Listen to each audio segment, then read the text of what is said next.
What else we got here? Spam versus fam. This is a good one. So let's think about the old internet here. Let's talk about spam. You open up your email, should give a quick shout out to the Bitcoin Edge here, if he's still in the chat. Hi from Miami. Good morning from Florida, from sunny Miami. Let's talk about the old internet here. So spam. Open up your email account right now, even if it's like your personal email that you don't share with a lot of people. Think about that. Think about how much spam is in there right now. What if there was a way where if somebody wanted to send you an email, they had to pay you 5 sats first? So think about how much spam that would eliminate, because all of these companies, they basically buy our data from these centralized corporations. They send out millions of emails and hopefully one person bites on it or 2 people bite, because it's free to do. There's no cost to doing that. So they have the ability to send spam, but in the new internet, you're going to actually have to pay me in sats before you can send me an email. And it's going to be the same with phones. It's going to be, if you want to make a phone call to me, if you're a telemarketer, you're going to have to give me 10 sats for that. And some people will. Some people, if it's a legit phone call, they will actually give you 10 sats and you can have a conversation. But the reason I put fam in here is because the way this is going to work in the new internet is that you're actually going to have a contact list.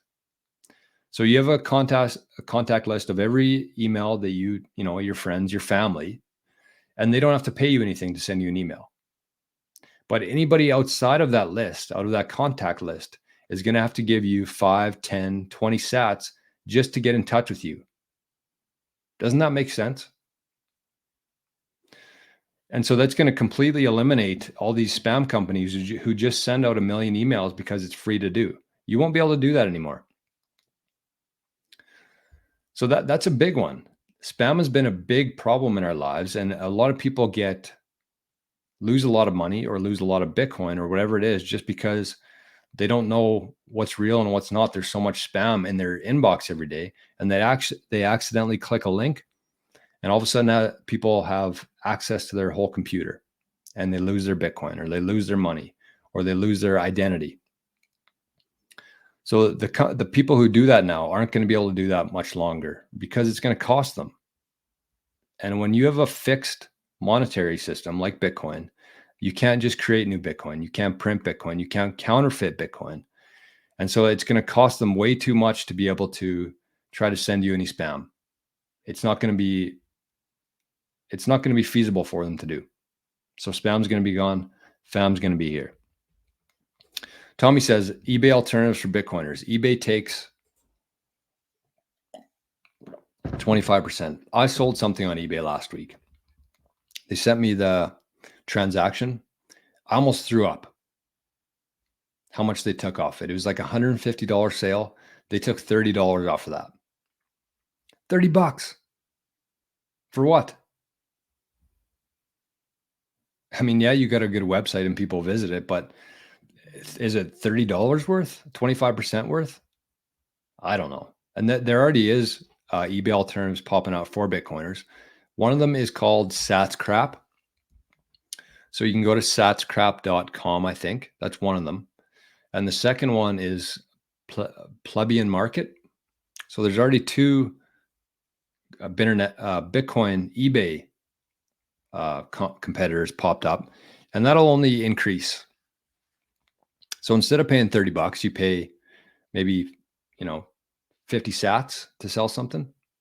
I have a few things listed on satscrap.com. I haven't sold anything on there yet, but I have a couple things listed on there. King says, so third-party vendors like Google, Microsoft, Apple could implement this to attract customers. However, do they get any revenue from spammers and companies? I don't think so.